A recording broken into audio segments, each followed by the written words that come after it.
Demonic Angel. Today we're going to talk about a mad scientist that I stumbled across. I've never heard of him before. That I think I might have been reading a website similar to that name, actually, madscientist.com or something like that, and just for fun. And I came across this guy and I thought, well, I gotta tell my subscribers about him. I'm going to link in the description below the movie, at least a clip of it that he was in. It's called Life Returns, and I think it's 1934, but there's a clip, and then I'm gonna link, an article about Dr. Robert Cornish, and I'll also link the reference in the Bible about Jesus resurrecting Lazarus from the dead. So those will all be in the description box below. So I really, like probably a lot of you guys, my interest in the occult and scary stuff really, it's like a broad range. Of course, there's tarot and Luciferianism and all the really awesome dark stuff that I love. And then I love horror movies, especially 80s movies, 90s movies, metal music. So really, in any capacity, I like scary stuff. But I like the Frankenstein tale, it's a classic. There's so many movies, some are good, some are not so good, about the Frankenstein theme. And so I really, especially as a teenager, I loved the themes of learning about all the different classic monsters. I just thought, and I remember thinking in my mind, like, I wonder if there's got to be such a person, with stem cell research and things like that. There's definitely got to be a person out there who has tried to resurrect people from the dead, probably successfully. But I wonder, if there was like a classical example. Like, I'm sure that, in the 1800s when people were doing body snatching, and those people really liked being close to death. We all do in some ways. It's just a little bit more shunned in society today than, even back then, where people just, body snatcher scientists, they just did want to be around death because, we're all fascinated by it in some ways. Well, that's Dr. Robert Cornish. Never heard of him before. Anyway, he was born in the early 1900s. He's an American guy. And he graduated really young from a prestigious university, I think Harvard. So he's like a child prodigy, just with science, chemistry, things like that. So he had a few different areas in his degree that he was specializing in. And after he graduated, he got a job at a university teaching biology, anatomy. And as time went on, he became interested, of course, in resurrecting people from the dead. So, earlier on, people freely were given to him to experiment on. So people who died of electrocution, accidental, people who drown, people who died of strokes and heart attacks. So it was just, the point would be that you pretty much would have a body intact. So he's not gonna try to, the physically worst, like a car crash victim. That wouldn't have been a candidate in this case. So it had to be this intact person. And he experiments for a number of years like this on people who have died. And he shares his findings among all these other scientists. And this evolves to include that he would strap the carcass to a board that would rock back and forth like a seesaw to keep the circulation going after death. And he would inject the carcass with adrenaline, amphetamine, some medications like, for the heart, a couple of vitamins, and then stabilizers, and very complex whatever his injection was for all this. So he realized though that people that he would that had died the day before, he could not he had no success with that, and he thought, well, I need to get my hands on somebody who's dead, and I need to be able to try this with them right away. Otherwise, a day is just too late. So, he is waiting for different avenues to open to him.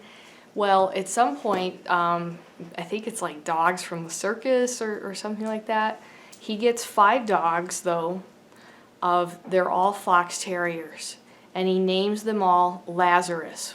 Lazarus 1, Lazarus 2, 3, 4, 5. So they're all named Lazarus, these dogs. And he, in front of the public, like it was like where people were invited to come and view science, and in this like auditorium, and a lot of people came to it. It was like, come watch this this scientist guy resurrect dogs from the dead. And people came to it. I mean, people were really curious about it, and so he felt confident that he was ready to try this with dogs. And we could stop right here, and we could all have possible moral arguments about all this, but that's not what I'm here for.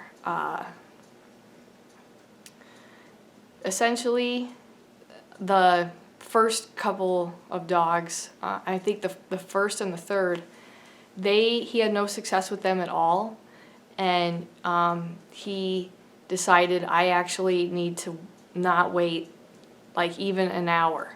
So for the first one, let's say he waited like an hour, hour and a half, he was like, it's still too long of time has elapsed, because there was actually other people there checking to make sure the dogs were clinically dead, and they said, well, we still have to have the dog dead for 5 minutes, declared dead, in order for this to count.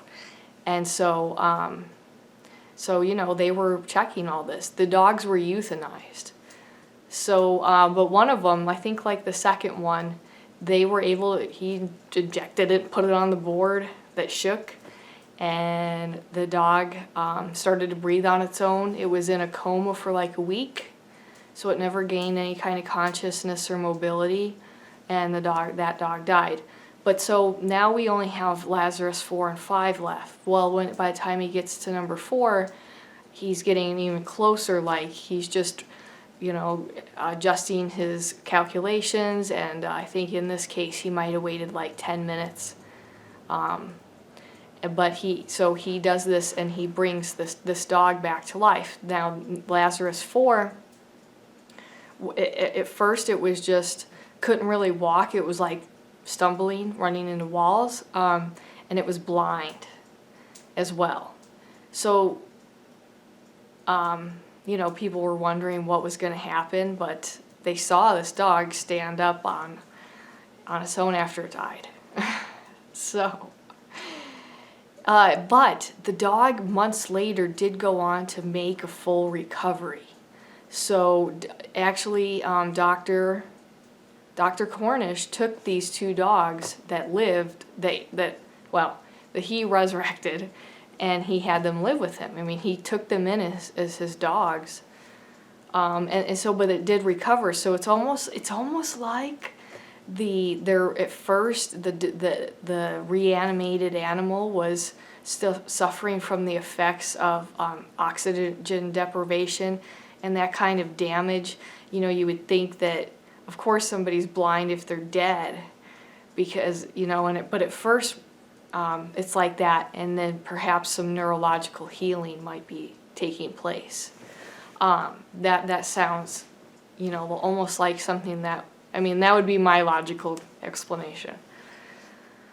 But number 5, the dog's dead. He waits the 5 minutes. They declare the dog dead, and he brings the dog back from the dead.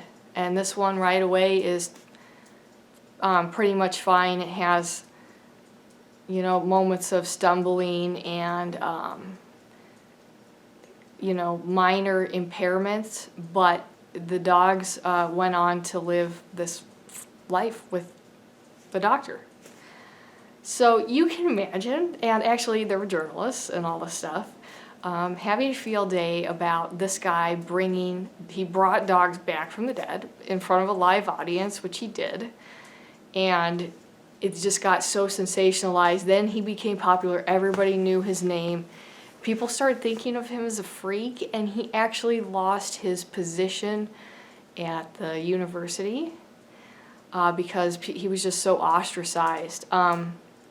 And so he was going around doing some other scientific jobs here and there for lower pay. When he made headlines again because a convict had written to him, and this was a guy, his name was, I believe, Thomas McMongle or something like that.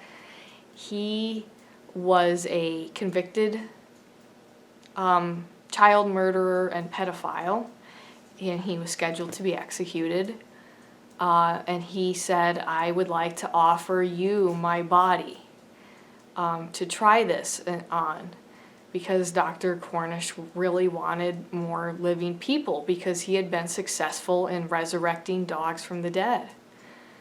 Well, this guy offered this. Now, I guess kind of back up halfway for a second with me. Lazarus is the name of the guy in the Bible who Jesus brings back from the dead. So that's, Dr. Cornish, he was Jesus, and the dogs were Lazarus, 1 through 5. So I thought and you guys would enjoy the name kind of play in that situation. He really took this on as this, in this way that made it really mystical, and I thought that was cool. But Dr. Cornish says, okay, once you're executed, I can come and we can try this. Well, they file paperwork with the state asking for all this to be approved, and they get denied because of double jeopardy. So if this convict, he dies in the electric chair, I think maybe the gas chamber, actually. Anyway, when he gets executed, if Dr. Cornish, he just brought dogs back from the dead, if he brings this guy back from the dead, he walks free out of prison. So here is this child murderer pedophile going to go free. And they turn them down.